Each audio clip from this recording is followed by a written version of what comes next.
It is Wednesday, the 19th of November, 2025. Happy Wednesday, everybody. I'm Nate Eaton. Thank you for watching Courtroom Insider tonight. Hope you had a good day. Halfway through the week. Weekend's almost here. Thanksgiving is in a week, if you can believe it or not. What are you doing for Thanksgiving? You got any fun plans? We're still deciding what we're going to do. I think we're going to actually stay home, just the five of us, and have our own little Thanksgiving here at the house and cook. I'll do some cooking, or I don't know, something. Anyway, I hope you have some good Thanksgiving plans if you're in America. If you're not, happy Thursday to you. Years and years ago, I was flying to Australia on the week of Thanksgiving. We left on Wednesday and got there on Friday. So I missed Thanksgiving completely, which was fine. They served turkey on the plane, though. So there you go. All right, back to what we're talking about tonight. In just a few minutes, Justin Lum from Fox 10 Phoenix will be here talking about a new documentary that comes out today that he has been producing, working on since the beginning of the year, called No Way to Die. And it is about a 13-year-old girl, just a horrible, tragic story, who was found in a dumpster by some women who were looking for, like, soda cans. And he has been exploring this case, which actually happened back in 2013, but it's taken a decade for this family to finally get justice. No Way to Die, the murder of Claudia Lucero. Justin will be here to talk about that, and I'll show you a little clip of that documentary here in just a moment. But before we get to that, we have some court filings to talk about in the Stacey James Wondra case. This is the man accused of killing little Michael Vaughan back in 2021 in Fruitland, Idaho. I want to show you, first of all, to give you an idea of where East Idaho is versus Fruitland. A lot of people who aren't from here think, oh, Idaho, everything's an hour away. I lived on the East Coast. I lived in Virginia, where you could get to a lot of places within an hour or two. But I'm going to pull up Google Maps here, and I'll show you on the screen here. So Idaho Falls, where I'm at right now, is right here. And then the distance, it's so funny to me what pops up on these maps. KFC, the Hilton Garden Inn, Touché, and the fairgrounds. Those are the things that pop up. KFC is right there in the middle. I don't know what KFC pays for that, but it got my attention. So Idaho Falls to Fruitland, Idaho, which is where these crimes occurred. It's a 4.5 hour drive. It's 4 hours to get to Boise, and then you go past that, you're almost into the Washington state border. So you can see that this has been somewhat of a difficult thing to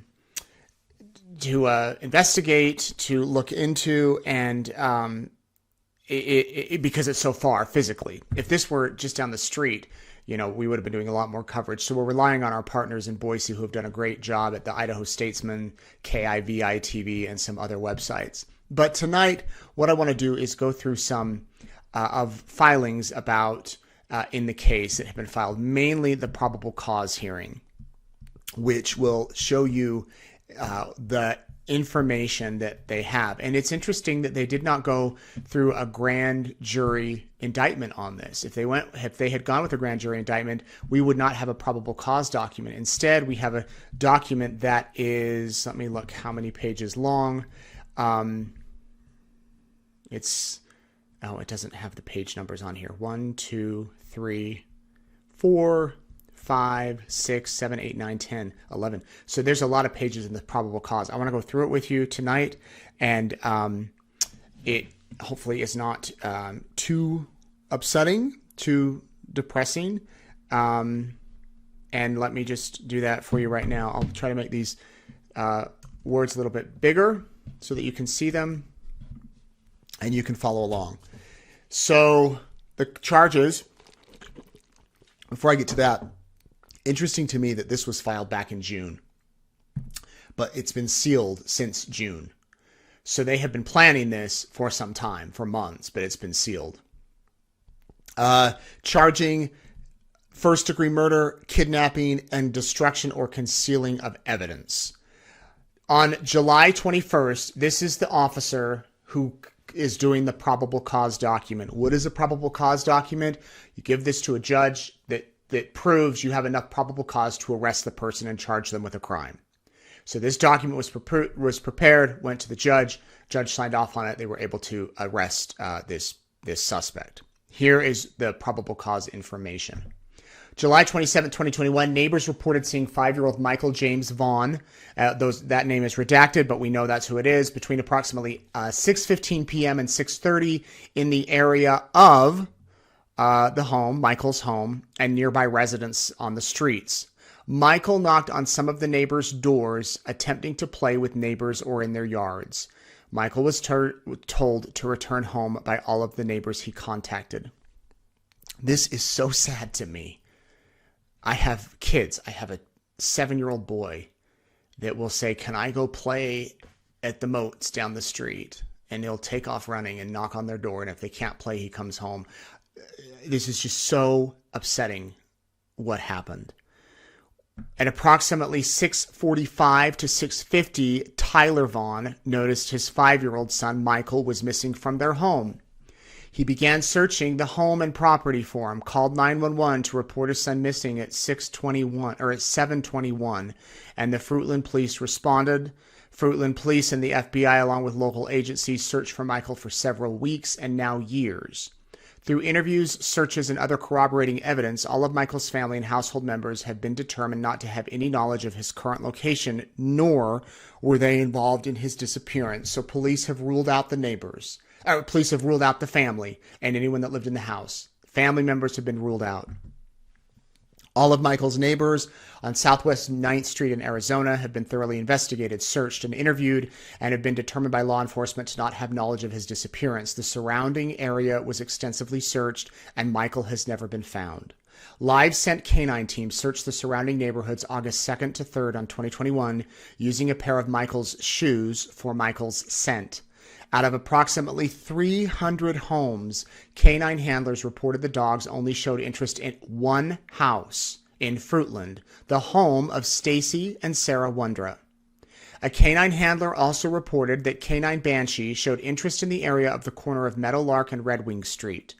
The canine showed interest at this intersection and then headed straight to the fence and front door of the Wondra's residence. On August 2nd, Canine Banshee tracked scent down to a tree over the edge of the bluff off of Southwest 8th and Three Rivers Way. Canine Banshee was determined to track the scent into a thorny bush, the thorny bushes under the tree, despite the thorns.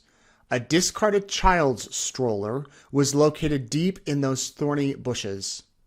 On August 5th, 2021, a pink Big Flyer tricycle was located behind the bluff sign at Three Rivers Way and Southwest 8th Street.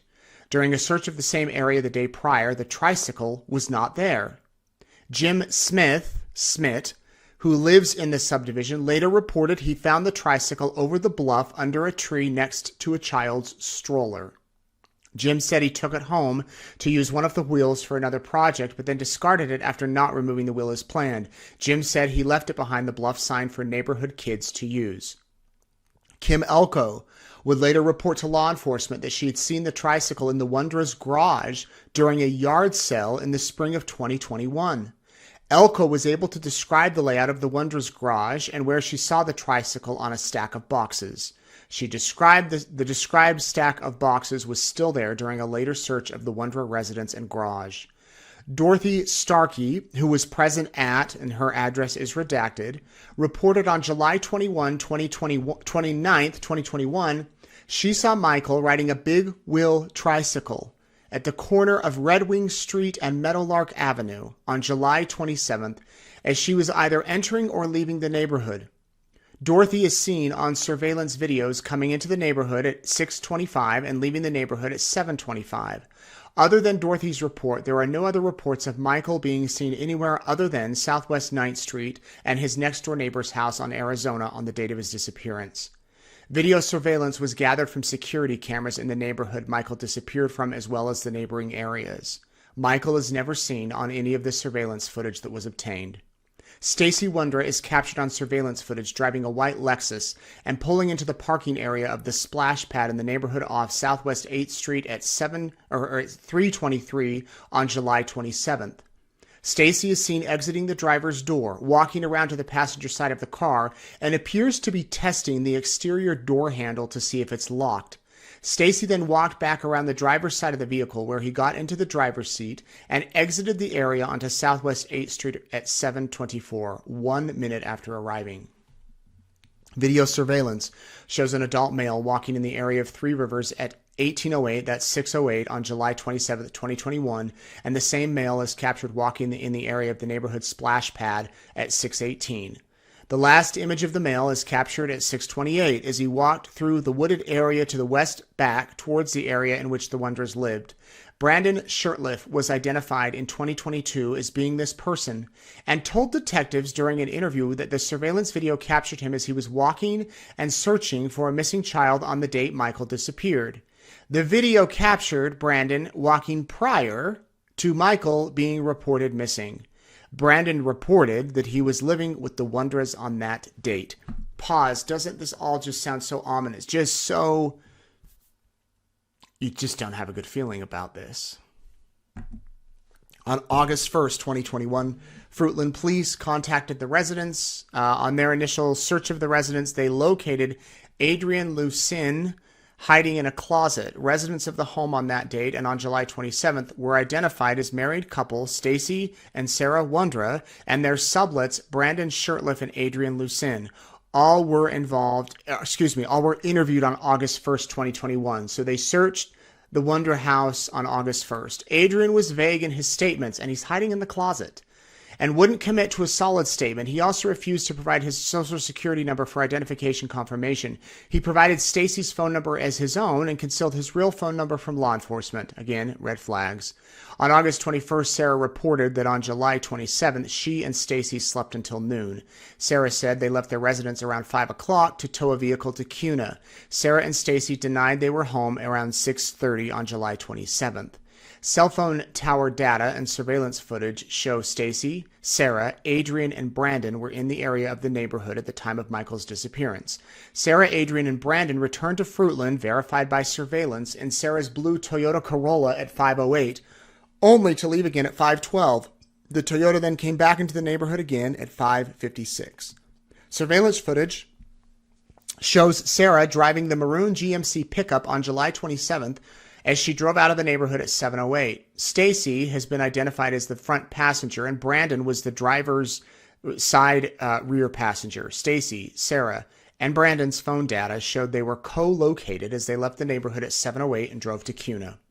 Adrian's phone did not provide any location data during the evening of July 27th. However, he took a selfie in the guest bathroom at the Wondra residence at 7:26.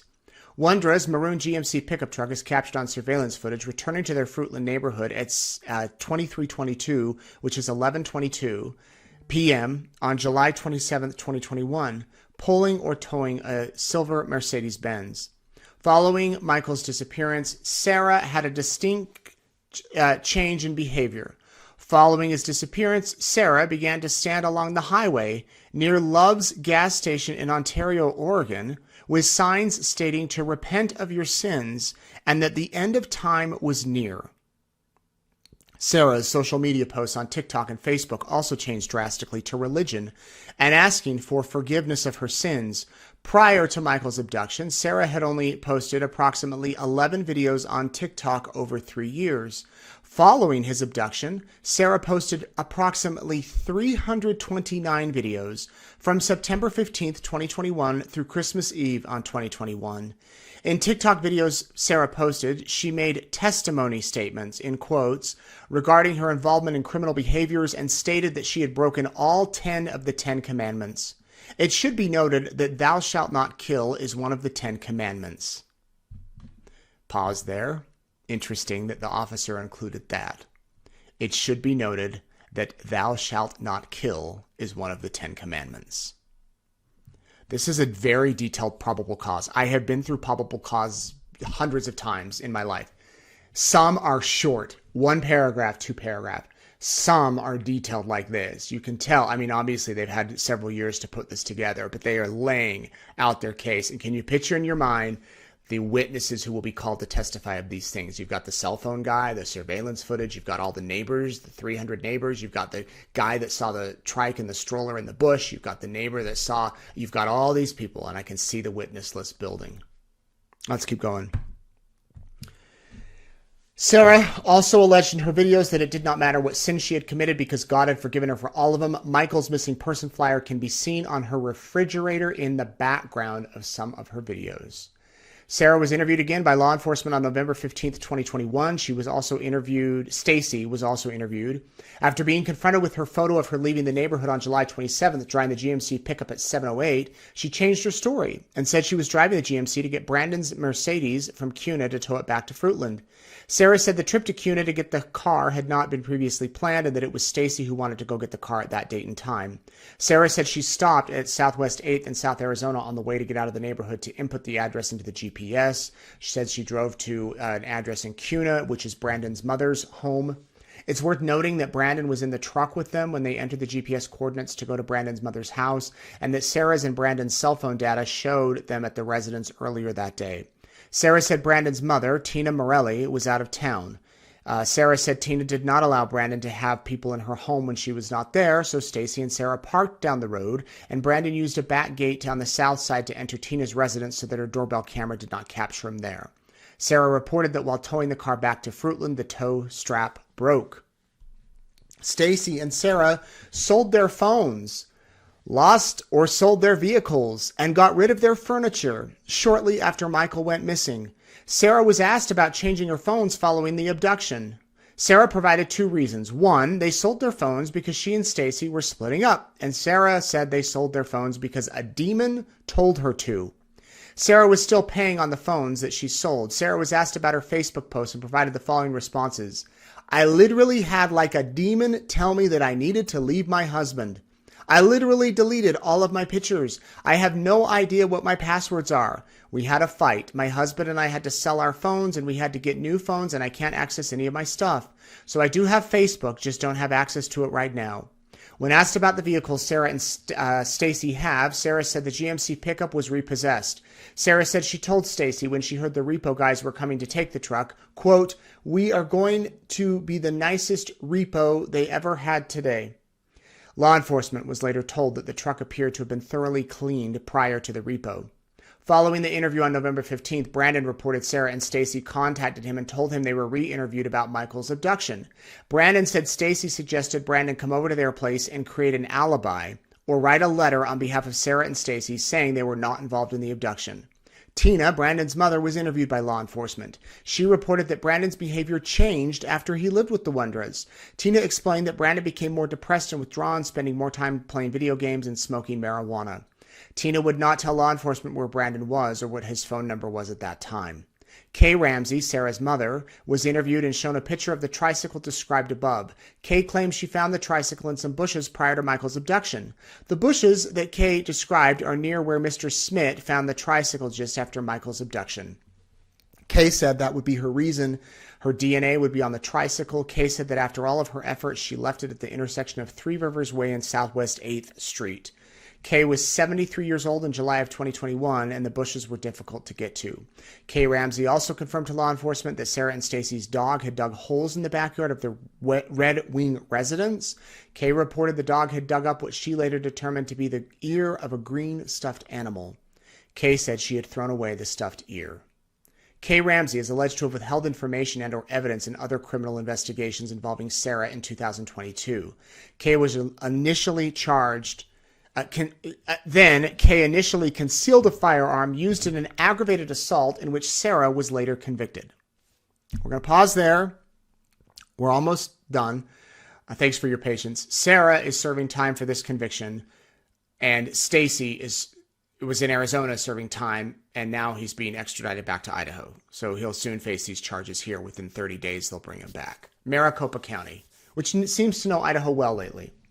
Okay, let me keep going. When law enforcement met with Sarah on October 12th, 2022, Sarah said that God told her he was going to help her find the boy.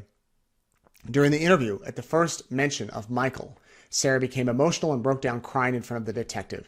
Sarah wrote a testimony and said that if law enforcement read it, they would locate Michael. Sarah suggested God had forgiven Hitler for his sins, that God had redeemed Sarah for her sins. Christy Kutch told detectives prior to Sarah's arrest in April of 22, she made a statement about Stacy being involved in the abduction of a 5-year-old boy. Christy said she made personal notes of their conversation. In June of 2022, there was a recorded jail phone call between Sarah and Christy, where Sarah advised Stacy had been arrested. Christy asked if he'd been charged with the kidnapping of a 5-year-old boy. Sarah recanted her prior statements, claiming that Christy misunderstood her prior comments. Also mentioned how Sarah's dog was digging large holes in the backyard. On November 5th, 2022 at 1:55 a.m., Sarah, or 12:55 a.m., Sarah contacted Fruitland Police and requested an interview at the Washington County Jail. Stacy contacted police.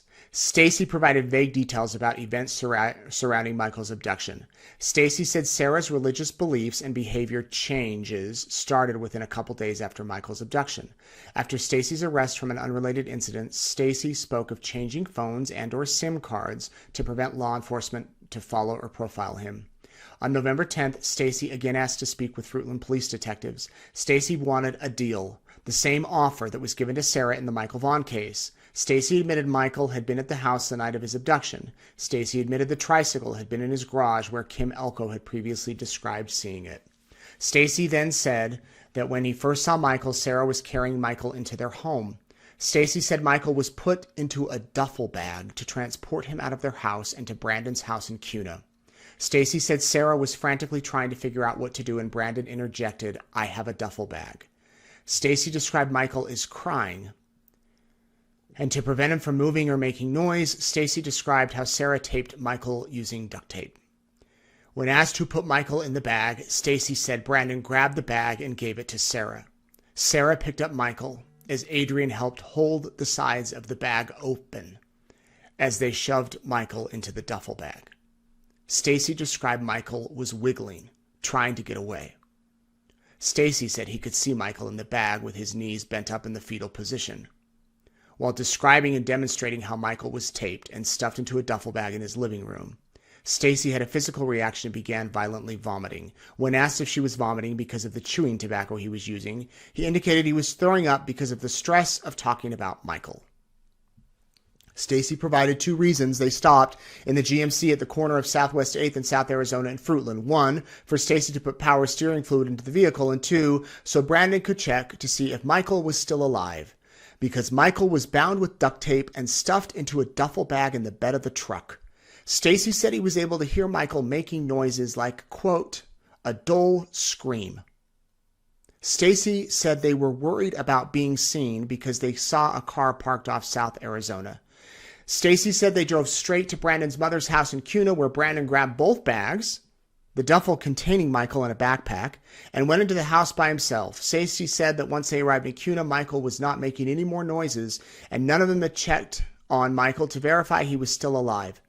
Stacy said that Brandon told him he left Michael in the bag and put him in the spare room inside his mother's house. They then towed Brandon's car back to Fruitland. Stacy said that Sarah, Brandon, and Adrian went to Kuna the next day to get Michael. The 3 of them brought Michael's body back to the house in Fruitland. He stated that he was inside. Brandon was, quote, on guard, and Sarah and Adrian dug a hole together. Stacy reported he did not previously report this information because he thought he would still get into trouble and because he was fearful of Sarah hurting him. In an interview, Stacy said that Michael had a stuffed animal.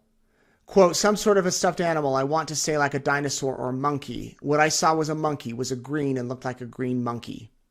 In one interview, Stacy advised the lime green monkey was a dog toy and that he and Sarah gave him to keep him quiet while he was sitting on the couch in their living room. Additionally, Stacy stated that the idea was to take the child to sell for money. That was Adrian's idea, and they would get a $10,000 cut. Stacy was asked if Sarah provided any direction throughout any part of this. Stacy said that Sarah asked him and Brandon to, quote, follow her lead, which was to, quote, take the kid. Stacy recalled that most of the conversation at that point was Sarah trying to figure out what they were going to do. Sarah had asked Brandon where we should put the body, and Brandon was like, well, you guys can take him over to my house, and we'll deal with it, and that will buy us some time. Following the interview with law enforcement, Stacy called his mother, Tamara Johnson, from the Washington County Jail on a video visit. Tamara asked Stacy if Michael was alive. Stacy shook his head no and said Sarah accidentally killed him.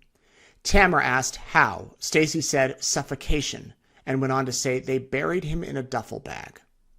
After his interview and phone call to his mother, Stacy wrote an apology letter to Michael's parents and then attempted to hang himself in his jail cell, but he was rescued by the Washington County Jail staff.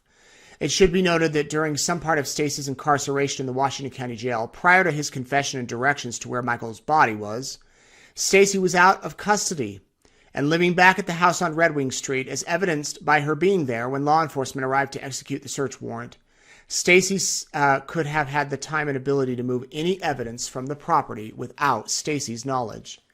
In June of 2022, Sarah called Kay Ramsey from jail and spoke about spouses being able to testify against each other. In a recorded phone call from the Washington County Jail to Sarah, Stacy expressed concern that Sarah was going to turn on Stacy. Sarah confirmed that Stacy was referring to Michael Vaughan. Sarah told Stacy that she had already told her attorney that she wasn't going to turn on Stacy and that she wasn't going to testify against him. Stacy then reassured Sarah he would never testify against her. As the search warrant was executed on November 12th, Stacy described the exact location as to where to find Michael buried in the backyard in the residence. He instructed detectives through video chat. Sarah Wondra, who was located in the residence at the time, was detained. As officers read to her the search warrant, Sarah made several statements. "Wow, that is a lot. I definitely did not kill that boy. The Most High God already told me who did it so. Oh, wow, the Most High God just told me that Stacy was the one who killed him and he buried him in the yard of Carson's house." She also said that, quote, "the Most High God told her Stacy was the one that killed him and he buried him. Quote, the Most High God just told me that Stacy was the one who did it. He wants me to make sure you understand that I had nothing to do with it. He said that Stacy buried him in the backyard by the shed. It wasn't actually Stacy who harmed the boy." As officers started to search the residence, Sarah asked several times if the officers had, quote, "found him yet." ISP and Ada County Sheriff's Office assisted with the execution of the search warrant at the Wondra residence along with 5 separate certified cadaver canines. Prior to officers digging in the backyard of the Wondra residence, cadaver canines were employed and alerted in the backyard. A total of 5 cadaver dogs were deployed, and all 5 alerted inside the Wondra backyard in the approximate area of where Stacy claimed he witnessed Sarah and Adrian bury Michael. Neither Michael nor any human remains were located during the execution. Prior to excavating the backyard, law enforcement noted there were several areas in the yard that appeared to be filled in with dirt or resodded. Kay and Ed Ramsey reported they had filled the areas in the yard where Sarah and Stacy's dog had dug holes.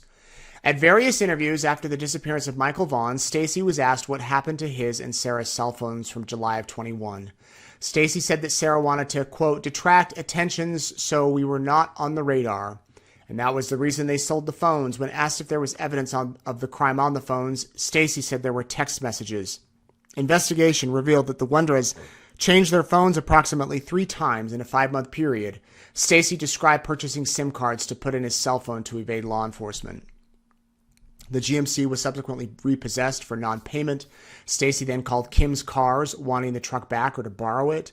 He also told them to hurry up and sell it. Stacy further advised that they sold the Lexus. They had a hard time at the time Michael Vaughan was abducted. Within a few weeks of Michael's disappearance, the Wonders' iCloud data revealed Stacy and Sarah's searched for rental houses in other states, financial assistance in different areas. Additionally, a photo of items boxed up was taken on July 30th, 2021, as if they were preparing to move. In summation, this is the last paragraph. Stacy confessed that the 4 members of the household, Stacy Wondra, Sarah Wondra, Brandon Shurtleff, and Adrian Lucin, were all involved in the abduction and killing of Michael Vaughan. Their home is in the neighborhood adjacent to the home where Michael lived and was last seen.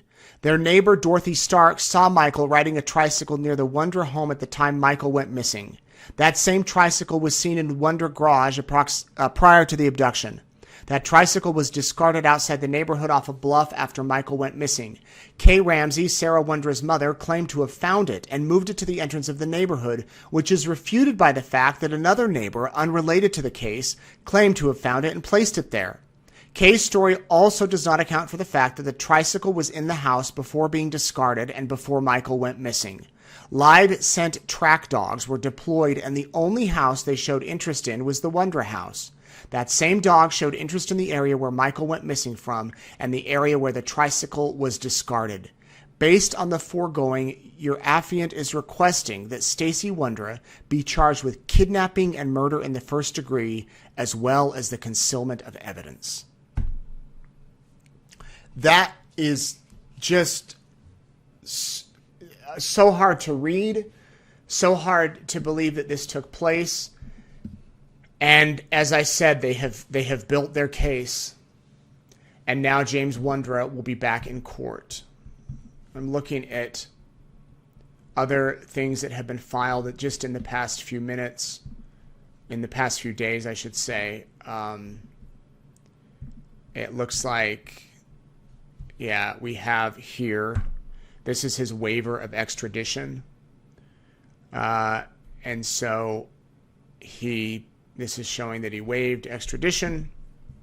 And now we wait even longer for the continued things in this case. He's being held no bond in Payette County, Idaho, and he's been appointed a state public defender. And it's likely that this will be a death. Well, I don't know if they filed a motion about death penalty yet. It can be very, very hard to have a death penalty case without a body. So I don't know if they'll go for the death penalty case, but either way, we'll stay on top of it. I don't see this going to trial at least for another year.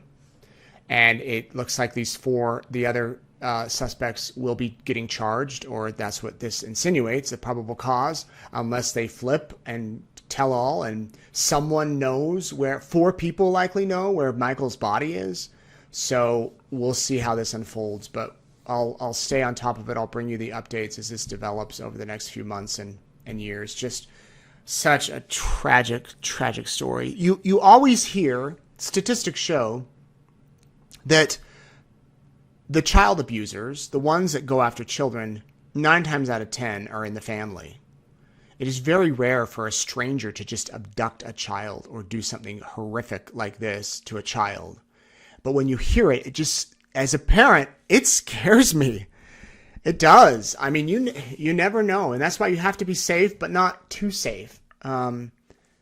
It's just so sad. And a lot of these happen online too. Obviously, Michael was only 5, so he wasn't online. But here he was looking for a friend to play with. And he's gone. And anyway, that's the latest in the Stacey Wondra case. We'll see what further charges come down. I believe if this goes to trial, I don't know if it will be held in Payette County. Maybe it will, if they can get enough jurors, but they will likely end up moving it to Boise. Maybe over to East Idaho in Idaho Falls. It might be our turn to take a high-profile case. So thank you for putting up. That was a long document, but I felt it was important for you to read and see exactly what the investigators have and what they're working with in this case. I want to move over to the other case that we're going to talk about tonight. This is actually somewhat of a sad, similar case of a 13-year-old girl who vanished and was found dead in a dumpster. And this happened 13 years ago. Her name, Claudia Lucero. Justin Lum, who many of you know from Daybell coverage, who I've become friends with over the years, he has been working on this for several months, and I want to show you, it's a documentary that's coming out, that's actually out on the Fox 10 Phoenix YouTube channel. Don't go there yet. Stay here. When we're done, you can jump over and watch it. But here is a trailer. Here's a preview of the documentary, No Way to Die. 911 emergency. Hi, we have an emergency. I think we found a dead body in the dumpster. 14-year-old Claudia Ann Lucero's body was found Friday. It's just hard to believe that someone would actually get her body and just throw her in the trash. It would be devastating for any parent to know this is what happened to their child. Just discarded, I mean. She didn't deserve what he did. 11 years that it took to finally get the justice. Nothing's gonna bring her back. And all I have left of her is memories and photos. The last thing I told her was, I love you. A 14-year-old girl who will never know graduating from high school. I don't think I'll ever heal from this. We got justice for her, but that doesn't bring her back. The pain doesn't go away, and it never will, but she just didn't deserve that. Now, I had a chance to Zoom with Justin earlier, and here is our conversation about this story. Joining me now, Justin Lum. He's followed a case closely. You may have heard of, but now it's over. Justin, Daybell case. How you feeling? You over it? It's been, has it been months? It's been a July while. was the sentencing. Yeah. And yeah, we've checked in with each other. We've both been busy, but it was good to move on and have the closure, and obviously the closure and the justice for all the families involved. But to just really be able to focus on other stories, it feels like for 5 years we were juggling everything. We talked about that, but it was such a marathon and such a saga. But I feel good. It's good to be back here and talking to you about another story that we're working on. Yeah, give me the background. How did you find out about this new documentary that's going to be coming out? Actually, I believe it's out now. So it was released today, Wednesday. And what was the background? How did you find out about it? So it was a high-profile case back in 2013, murder of a 14-year-old girl. Her name is Claudia Lucero, and the way she was found was just horrific. She was found in a dumpster in Mesa, Arizona. She had been reported missing by her family. She was supposed to be at school and go to a friend's house after school. It's just a normal routine, a normal childhood, and she's found in a dumpster. So this was a high profile case. And as you know, with capital trials, it takes years, several years. So by the time there was actually justice for her, by the time the killer was actually found guilty and sentenced to death, it was January 2025. So we always knew about this case, and I felt like her name was slowly being forgotten. And all we heard was the defendant's name. His name is Alex Madrid, and now he's on death row. So I reached out to the mother. I had learned that she had never talked about the case publicly because she didn't want to go physically on camera. She was okay with speaking, just not with her face on camera. And I could understand that. It deals with a lot of guilt, shame, grief. And we started reaching out to other people who were tied to the case, like the retired death investigator who responded to the scene. We talked to Maricopa County Attorney Rachel Mitchell about the long wait for justice for these families. And we also talked to Claudia's best friend. So I just felt like it was time to bring her name to the forefront. And as we started compiling these interviews and going through archived stories and packages, as you know, it's very interesting to see stories from 10, 15 years ago and the way it was edited, the way it looked. And I said, well, we may have a little documentary here. So we've been working on that since January 2025, off and on, but excited that it's out now, streaming No Way to Die, the murder of Claudia Lucero.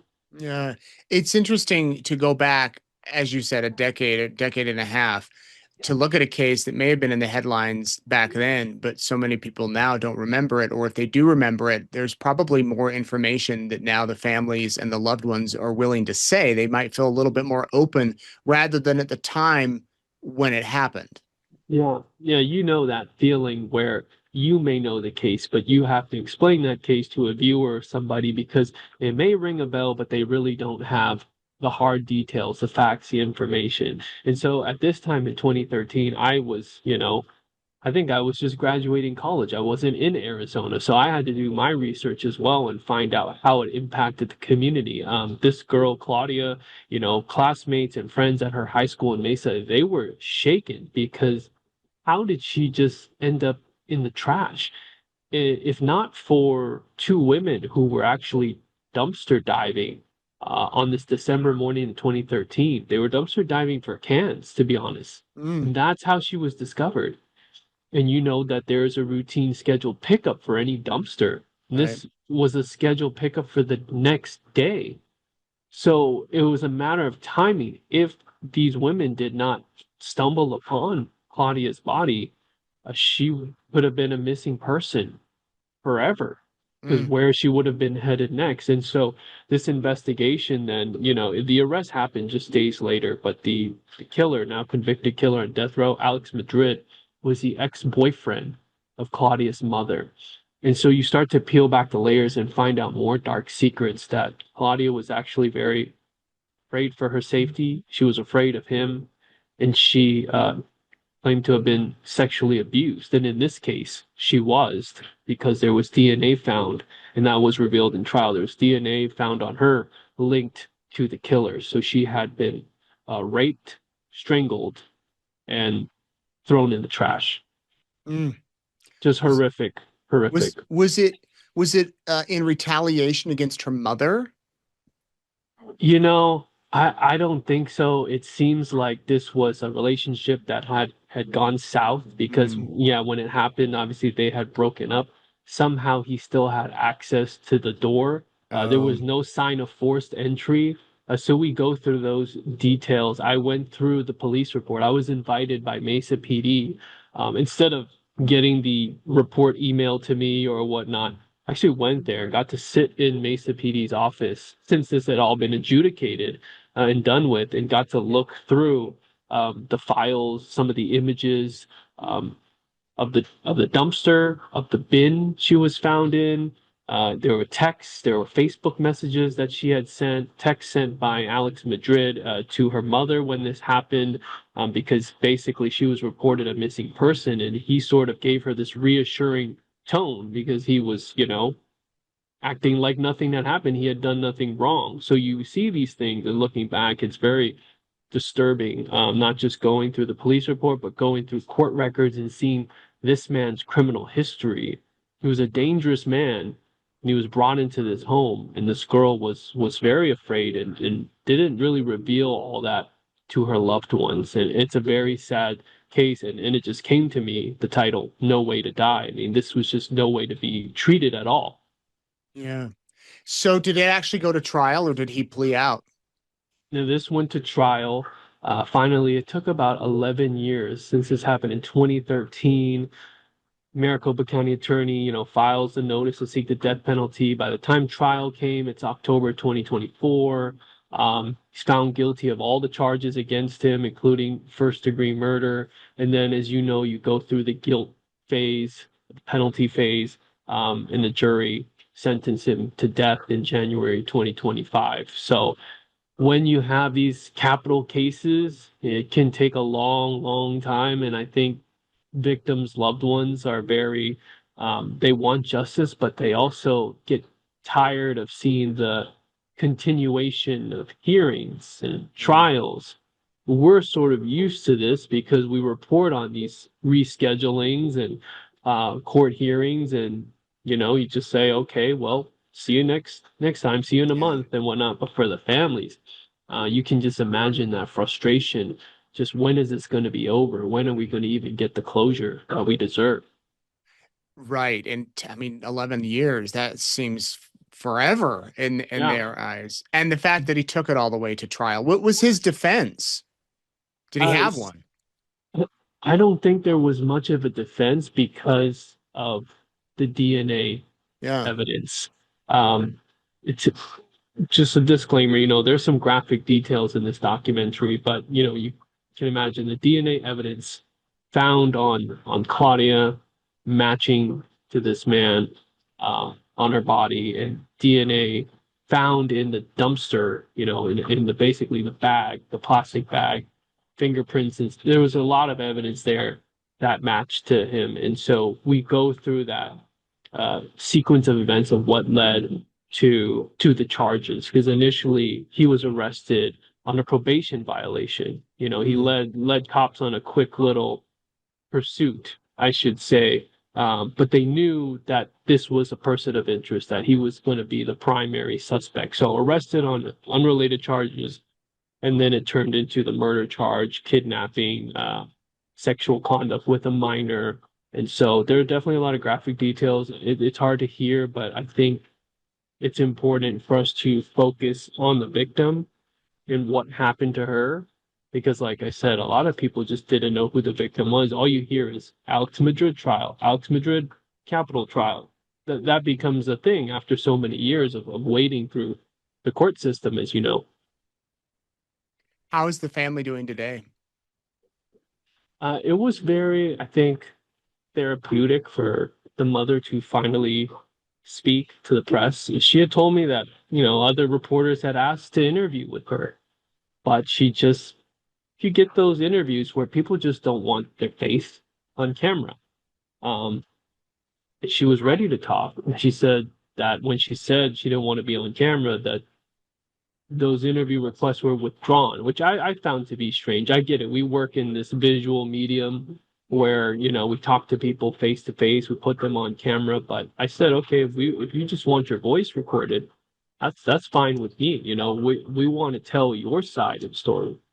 This family, I think, especially the mother, they deal with some guilt because they wonder, why did I not see these red flags? Why did Claudia not reveal to me that this man was hurting her? How did I not know? And in this interview, Claudia's mother, Joanne Lucero, says, you know, she was working a lot and just not even paying attention. She admits that, and she carries this guilt, and she says she's going to have this for the rest of her life, and she wishes she could go back in time. And it's just it's really sad. You do feel for her and the regret that she has. Yeah, especially, you know, you're dating or we're dating the suspect, the one that kills your daughter. Yeah. Justin, what was the biggest surprise to you when you were putting this all together? It's a good question. I would say the biggest surprise to me Or what was stuck out to you? what stuck out to me was how the other people that I interviewed, like Claudia's best friend and really this death investigator, his name is Farrell Swope, he worked for the county medical examiner, how they carried this for so long. They cannot shake it, you know. This death investigator, we went to the dumpster, the same spot where she was found. It's like all these memories flooded back. And he told me that at the time his daughter was about the same age as Claudia. And he went to the funeral and he followed the case. And when you get tied to something, experience something, even if that's not your loved one, your family member, your friend, you feel this attachment and you feel like you have to follow the milestones through. And so it's always stayed with him. And I think that's why he finally agreed to speaking about it. The only way I found this death investigator is because he commented on Claudia's Facebook page. There's a Facebook page in her name. Rest in peace, Claudia Lucero has a lot of people in the community that have followed the case.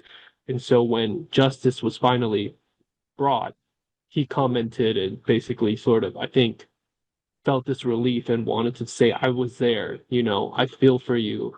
I'm so glad you have justice. And so I reached out to him and that's how we got that interview. But I think, yeah, I say all that to say how something I think we can relate, how much it's like a part of your life. It becomes such a big moment, something that really had nothing to do with you, but you never expected it to be, you know, brought to you face to face. So yeah, it was very fascinating to get his take. Right. All right. So where can people watch it? Go to our YouTube channel, Fox 10 Phoenix. There's also the Fox local app as well. You can download that to your connected TV, fox10phoenix.com. It's now streaming. And we'll also be, if you're in the Arizona area, well, this will be aired next week, I believe, Black Friday on our secondary channel, Channel 45. But you know, we're all in the streaming world now. Just go to our YouTube channel. If you haven't subscribed through our coverage of the Daybell trial, subscribe and you'll see the video streaming there. It's about 24 minutes. It's not a full, you know, 1 hour or 2 hour documentary. But I think for a local news station, and you know this, Nate, with less resources to even do something of this magnitude, I think we're all really proud of that too. I think long form really, I think viewers appreciate that sort of journalism now, that sort of presentation to really sink our teeth into a subject in deep dive and really let things breathe, visuals, emotions, and sound. And in this world that we live in now, where we're binge watching everything. So yeah, head to our YouTube channel, Fox 10 Phoenix. I really appreciate you guys if you take a look. Yeah, I got to tell you that these things take a lot of time, and when you're a you know, reporter like Justin and others at TV stations, that you generally don't have the freedom and the time to go spend 10 months working on a documentary. You got to set up the interviews, you got to shoot them, you got to write. I mean, it really is labor intensive. So when you can put it together and you have a station that gives you the support to do something like this, I'm impressed.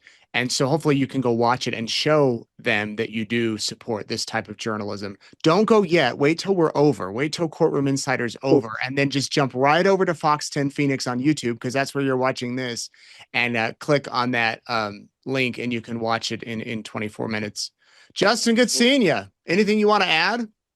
I just appreciate you giving us the time to showcase some of our work here and to, push and support that local journalism. I think you can relate best. And being the news director, I think everyone sees you on camera and like, oh, he's this amazing reporter, but Nate is the news director. And I think that he values that support that he just talked about. It speaks to the industry where there are so many more newscasts and deadlines and the news cycle so fast on social media.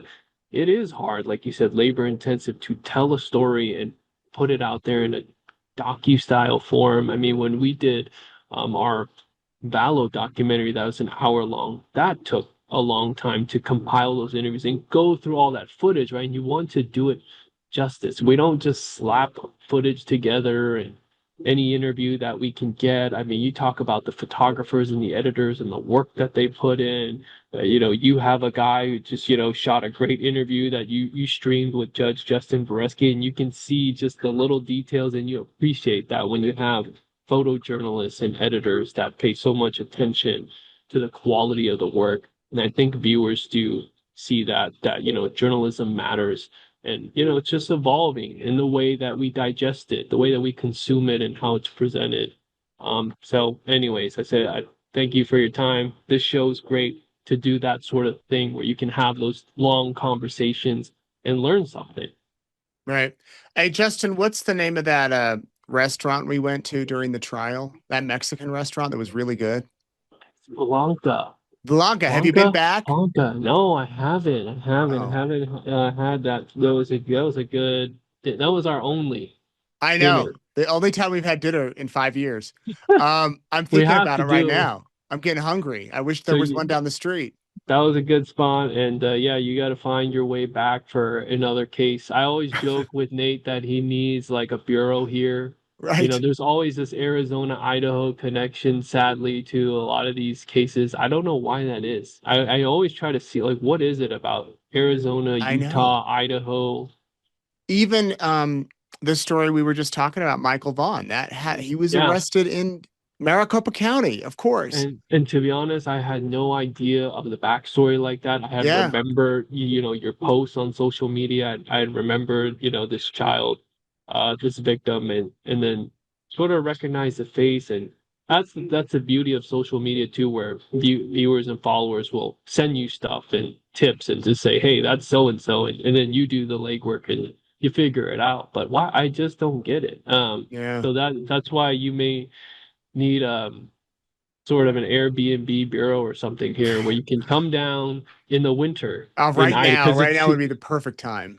Because right now it's about 70 something degrees. We got a little bit of rain. It's nice and a little chilly. I have a jacket on. We get so excited here just to put on a jacket. It's funny. And then like we freak and we go from 115 and finally we're in the 70s and we're like, oh my God, it's freezing. Right. It's so cold because our body's just gets used to that extreme heat. But you're always welcome down here, and we got to go get dinner again. Back up to Blanca. I'll tell you what, we've had a really nice fall here. I'm not complaining, but come January, we need to find a good 2-month trial that's happening that I can come and cover in Phoenix in January and February. And then I need to find a reason to get back up to Idaho. Right. It was in Boise. That was the last time. It was beautiful. In downtown come Boise. to East Idaho, Idaho Falls, Rexburg. Yeah, I need to go back to Rexburg. That was I think it was eye-opening for me. If people don't know, I'm a Bay Area kid, born and raised. And so it's just, different cultures and just, your big city, San Francisco, Oakland, just commuting. And so I think that's what with this career, being able to see different places, there will be no other reason. I mean, it's just the facts. There would be no other reason that I would ever be in Rexburg, Idaho. Right. But, the work leads you there. And you meet so many different people, and you say, wow, all these walks of life and people from different backgrounds and just stories. And we're all we're all the same, and it's cool to see. So that's what I would say I love about this job, being able to just see these different places and meeting different people. And that's how we keep in contact pretty much weekly now. So it's awesome, man. But yeah, we got to catch up soon. Okay, go watch go watch this documentary, not the podcast. No Way to Die on the Phoenix Fox 10 YouTube channel, or you can download the app and find it there. And Justin, nice seeing you. Take care. All right. Always nice catching up with Justin, whether it's through Zoom or in person at a hearing in Idaho or one in Arizona. It's good to see him. I've had many of you actually send me cases happening in Arizona, and you're like, come back and cover it. I told Erica, we got to find that good one. And we should all go as a family. If we were homeschooling our kids, we could take it on the road. I could cover crime all day, and they could go out and explore. But anyway, thank you, Justin. And all of you can head over to the Fox 10 YouTube channel to check out that docuseries. I want to also take a minute and thank our sponsor, newspapers.com. I got a great email that I wanted to share with you about newspapers.com. Let me find it for you. Here we go. Nate, I'm not a great writer, so I hope not to ramble on. I've become a fan a few years ago when running across your sad Lori Vallow trial. I started watching you. She had some nice things to say about me. I won't read that. Let's see. My uncle passed away yesterday in Santa Barbara at age 94. This is from Mary. And Mary, if you're watching, my brother lives in Santa Barbara. So our paths have intertwined again. One day, I have a story to tell about my brother. I get distracted. Sorry, my ADD. My little brother, I can't say much, but I've got a story to tell, and it's great about an opportunity of a lifetime that he was given. He's going to kill me. He's going to kill me there. And that's all I'm going to say. Anyway, he's in Santa Barbara. Sadly, my uncle passed away yesterday at 94. He was a professional ballet dancer. And the first thing I thought of doing was doing a photo and old newspaper montage of his life. I did this for my sister's passing 2 years ago. But how do I gather all the information? Then I remembered you talking about newspapers.com. How amazing it is that here it is at 6:30 a.m. in Southern California, and I'm writing a thank you. When I'm fully awake later this morning, my plan is to join newspapers.com, and that will give me my best chance of researching information on my Uncle Gene's life. Thank you. It's a small world. That is exactly what newspapers.com is for you to go on, research your family, relatives, friends, do background checks on people you're dating, and look back at old history, old historical stuff.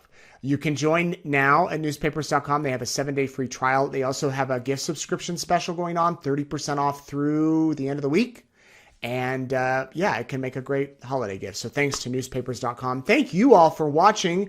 I appreciate you watching all this week. Of course, getting lots of feedback about my interview with Justin Boreski, Judge Boreski. If you missed it on Monday, you can go watch it on YouTube. We've got it there. Over 100,000 views already. Thank you for your support. Thank you for watching yesterday when we had on the brave mother, Penny, about who turned in the sex offender who was doing not very good things to children, of course. And then tomorrow night, we will be talking about another Arizona case, the Jodi Arias case. Remember her? I was just brand new in news when this case happened, and it was crazy. Brianna Whitney from Arizona Family, a journalist down there, is going to be here to talk about a documentary she has coming out. And it is pretty eye-opening. She spent all year working on it, and we're going to talk about the Jodi Arias case tomorrow. So if you're into that, if you have questions, let me know. And then on Friday, we will be back with a story about a missing man who's been missing. His mom will be here. He's been missing for several years, and she wants answers. She's got questions, and hopefully by us doing a story and sharing with you the story, it can hopefully lead to some answers. Here's where I'm at during the day, all day, every day. Facebook, Nate Eaton Reporter. I'm on Instagram, n.eaton. I'm also on YouTube here. Thank you. If you haven't subscribed, would love if you did so. And then I'm on X, Nate News Now.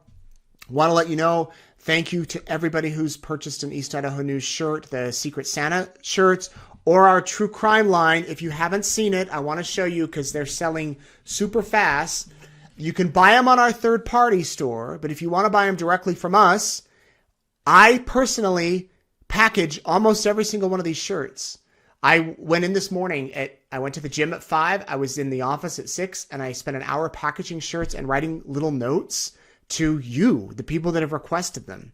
Here is our inventory. This is eastidahonews.com/shop. We have Believe in the Secret of Giving, hoodie, sweatshirt, and t-shirt. It's a Secret Santa, hoodie, sweatshirt, and t-shirt. Here's the ones I think you all will love. Staying Home Solving Crimes, hoodie again, sweatshirt, t-shirt. This is our most popular, and they're almost gone. I'm just here for the evidence. Hoodie, sweatshirt, and t-shirt. Those are like nearly gone. I think we'll probably be sold out of those by this weekend. So if you want one, these prices include shipping. That's a flat fee, $25, $40, or $50, shipping anywhere in America. Put a little note in the note section, and I'll write a note to you if you want, or for your friend or whoever. And then we also have the mugshot shirts. They're back in stock. We also have hoodies and sweatshirts for the mugshots that we're going to be posting soon. And then we have our other Secret Santa swag. So if you're interested in that, again, eastidahonews.com/shop. If you're watching outside of America, you can order through our third-party store, and we'll get you some of our swag. All right, everybody. Thank you so much for watching. I hope you have a great night. We'll see you tomorrow.